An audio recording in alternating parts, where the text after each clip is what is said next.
I'd had them ever since I was a kid. I can remember being incredibly self-conscious about them, hiding them in my pockets, under books and bags. The kids at school never said anything to my face, but I knew they were laughing behind my back. I remember asking my parents to take me to the doctor to get them checked out. The growths on my hands seemed to be the elephant in the room back then, since they'd say I was just fine and change the subject, but I knew better. I had tried to remove them as a kid, but without avail. Scissors, knives, potato peelers. Trying to cut or scrape them off was always a lost cause because I couldn't continue once the pain kicked in. But today was different. It's amazing how numb you can get with a couple of tourniquets and a bottle of Jack Daniels. I was originally planning to use a sharp knife, but figured that trying to slice through the tough flesh of the growths would be too hard in my drunken state. I opted for the slightly more technological plan B. I had to hurry though. I was already pretty lightheaded and was starting to feel dizzy. My hands and forearms, nearly blue from the lack of circulation, couldn't wait much longer either. The whirling of the blender helped to put me in a sort of trance, ready to do what I've wanted to do since I first looked down at my strange deformities. I shoved my left hand in first. The immediate sensation of its sharp blade slicing through flesh was jarring. But I was surprised at how well the alcohol was working. I expected it to hurt more. I could hear the sharp metal churning and cutting, working perfectly as planned. I pressed my hand down harder. All those bad memories, all of the embarrassment, all those horrible things were now more than a thick red pulp. Breaking from the feeling of ecstasy, I pulled out before the blades hit knuckle. I smiled, taking a good look at my new hand. As for the growths, well, 5 down and 5 to go.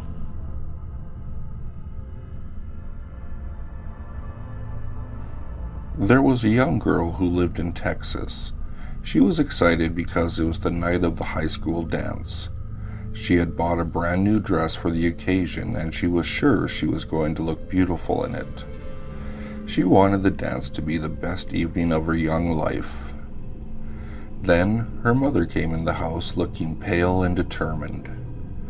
"You are not going to that dance," her mother said. "But why?" the girl asked her mother. "I've just been talking to the preacher. He said the dance is going to be for the devil."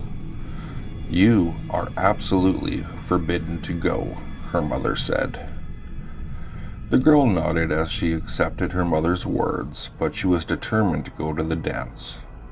As soon as her mother was busy, she put on her brand new dress, sneaked out of the house, and hurried to get to her high school. As soon as she walked into the ballroom, all of the young men turned to look at her. She was startled by all the attention. Normally, no one noticed her. Her mother sometimes accused her of being too awkward to get a boyfriend, but she was not awkward that night. The boys in her class were fighting with each other to dance with her. Later, she broke away from the crowd and went to the table to get some punch to drink. She heard a sudden hush. The music stopped. When she turned around, she saw a handsome young man with jet black hair standing next to her. He looked striking, with jet black hair slicked back from his forehead and an expensive suit. "You will dance with me," he said. The girl managed to stammer a yes, completely stunned by this gorgeous man.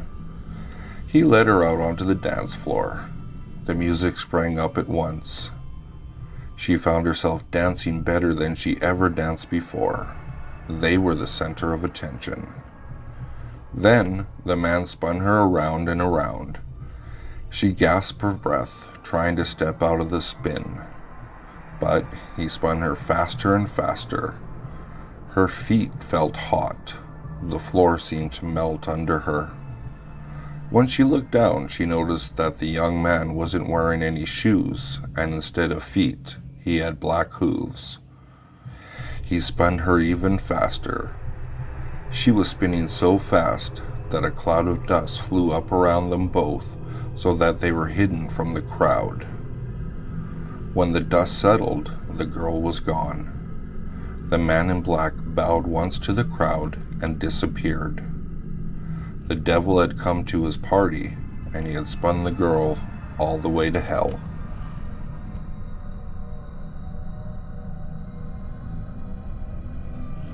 Have you ever gotten a glimpse of something out of the corner of your eye?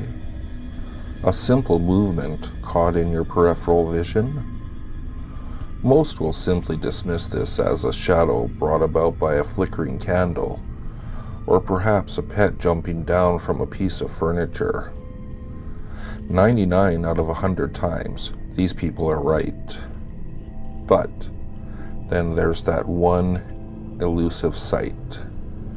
It can easily be explained by the above conditions, but something feels wrong about it. A chill down your spine, a slight pain in your side, maybe even a complete blanking of your mind, only to recede moments later. Should any of these symptoms be felt, there may be cause for worry. Our peripheral vision is designed to catch motion, even in the dark. This was used to defend against predators in our early days, and as with many aspects of our human nature, it has remained but weakened. This view out of the corner of our eyes still alerts us to danger, and although predators have dropped on the list of dangers we may face today, they still exist. Should you ever feel that queer chill in your back, try not to focus on that shadow you saw in the corner of your eye. It might be better not to see.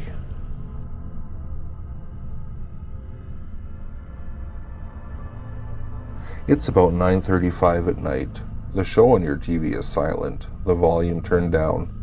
Maybe you're one of those people that have a static noise and picture even when listening to or watching something else. The living room light is on.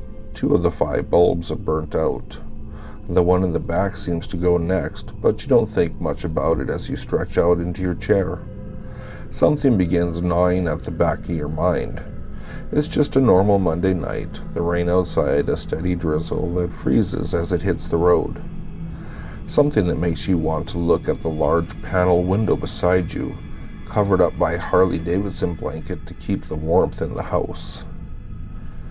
You try to distract yourself, turning on your favorite band. Maybe it's Collective Soul or Rammstein or anything. Something to take your mind off it. It's only 9:37 now, and just a few minutes later, and you still have this urge to turn around and look out that window, shrouded by a black and orange blanket. You hear a slight tapping on the glass, like a fingertip trying to get your attention. You turn the music up louder, trying to drown it out. It becomes louder and more intense now. Faster and faster, still trying to draw your attention. It's in my head. I'm just worked up. Too little sleep. Last night was crazy, you tell yourself. The rapping on the window ceases, and you begin to settle back in. It's 9:41, and you turn your attention back to the TV, commercials flooding your brain. The tapping returns, a simple, sharp tap. Curiosity overrides fear, and you lift up the blanket with your left hand, expecting to see a stray limb from a tree smacking the window from the wind outside, or maybe nothing at all. A long, pale white tongue drags across the window, smacking back with another tap. Your heart stops as you look up, seeing 2 great white staring eyes bulging from an elongated face, lacerated with boiling cuts and scars, coated with burns, its face nearly as long as your window itself. It's upside down, hanging from your ceiling. Its mouth is lined with razor-sharp teeth. There may be thousands or millions of them. Several are rotten and pulsating, and it keeps staring at you. Its cavernous mouth seems to be smiling, like it knows something you don't.